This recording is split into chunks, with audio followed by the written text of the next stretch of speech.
Urgência hipertensiva, duas medicações que você, colega médico, não pode prescrever. Vamos lá. Crise hipertensiva é muito comum no pronto-socorro. A gente sabe que hipertensão é a doença mais prevalente no Brasil, é ou não é? Muitos desses pacientes não sabem e os que sabem não tratam direito. A nossa aderência medicamentosa é muito baixa e o controle da hipertensão é muito baixo também, as taxas de controle de hipertensão. Então, se você é médico, você é médica, você em algum momento na sua vida, você vai atender um paciente com crise hipertensiva. E é importante que você saiba exatamente o que fazer. Por quê? Caso você trate de forma inadequada o paciente, que é disso que a gente vai falar no vídeo de hoje, duas medicações que você não deve usar, esse paciente pode ter um desfecho muito desfavorável. Sabe por quê?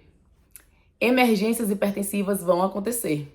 E emergência hipertensiva, por definição, é uma situação com risco iminente de morte se você não tratar adequadamente. A chance do paciente sobreviver depende do seu adequado tratamento, tá lá na diretriz brasileira de hipertensão. Ah, doutora Raíra, eu nunca peguei uma emergência hipertensiva. Sinto te informar. Mas a cada 4 pacientes que chegam no pronto-socorro com crise hipertensiva, um deles tem emergência hipertensiva. Se você não tratou nenhuma emergência hipertensiva ainda, é porque na verdade você não soube diagnosticar. E a base do tratamento do paciente depende da correta classificação da crise hipertensiva, que a gente classifica em emergência hipertensiva, urgência hipertensiva e pseudocrise hipertensiva. Pois bem, aquela droga via oral para hipertensão que você passa para o seu paciente só deve ser passada para os pacientes em urgência hipertensiva, que não tem lesão de órgão-alvo aguda e progressiva e não tem risco iminente de morte. A gente vai baixar a pressão desse paciente com medicação via oral.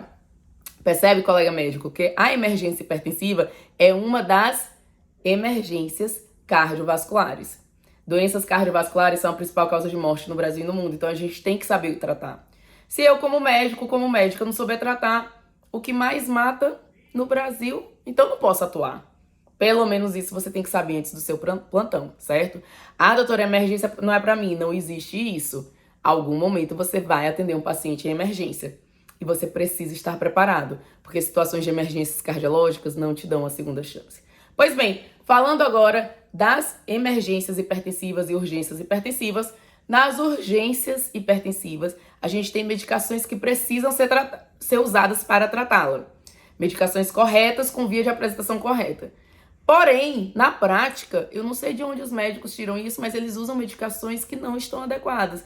Por exemplo, o nifedipino sublingual está proscrito, está lá na diretriz brasileira, pode causar uma redução muito rápida da PA. Primeiro, ele não é tão eficaz, e quando ele causa uma redução muito rápida da PA. E pode causar isquemia, porque o paciente hipertenso, ele tem uma curva de perfusão de órgãos mudada, ajustada, porque ele é acostumado a uma pressão alta por muito tempo. Então, se você baixa muito rápido uma pressão, doutora, mas está 220 por 130, mas não é para baixar para 12 por 8, porque se você faz isso, faz isquemia cerebral, isquemia coronariana, isquemia renal. Você está prejudicando seu paciente. Proscrito, iatrogenia, você está fazendo mal para o seu paciente. Primeira droga que não deve ser usada. Isso porque eu não preciso falar que drogas via oral não é para usar em emergência hipertensiva. Emergência hipertensiva é para a gente usar droga endovenosa. Então, se você trata uma urgência hipertensiva com niprid, tá errado. Se você trata uma emergência hipertensiva com captopril, tá errado, porque é uma emergência hipertensiva, a droga é V. E urgência hipertensiva é droga VO. Tá vendo como simplifica quando você entende o que você tá fazendo? O que eu tô te dando aqui é uma pequena amostra grátis do método DEC.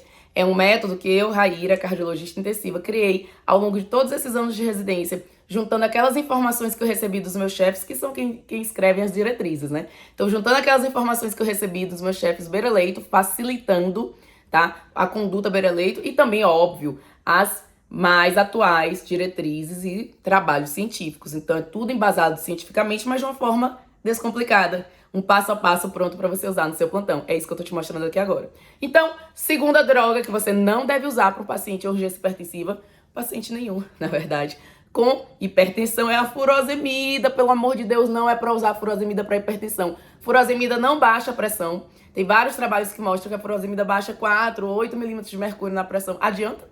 E a furosemida, ela deve ser usada em paciente hipervolêmico. Aí quando eu falo isso, sempre vem um para perguntar: ah, mas e se o paciente tiver congesto? Gente, eu tô falando de quê nesse vídeo? Eu tô falando de hipertensão ou de congestão? Eu tô falando de hipertensão.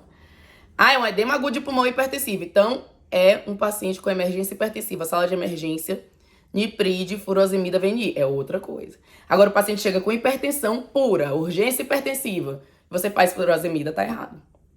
O médico que faz furosemida para um paciente com hipertensão ou não sabe o que está fazendo ou não se importa com o paciente e quer se livrar dele rapidamente. Essa é que é a verdade. E se você quiser aprender mais sobre o método DEC, que é essa forma, esse passo a passo que eu te mostro como conduzir emergências cardiológicas, como dominar as emergências cardiológicas e ter mais segurança no plantão, já se inscreve na imersão Domine as Emergências Cardiológicas, que é um curso online gratuito em que eu vou te mostrar exatamente o que você precisa saber para atingir a tão sonhada segurança no plantão, se tornar um destaque entre os outros colegas médicos e pegar plantões que pagam muito mais. Então já se inscreve para não ficar de fora dessa oportunidade.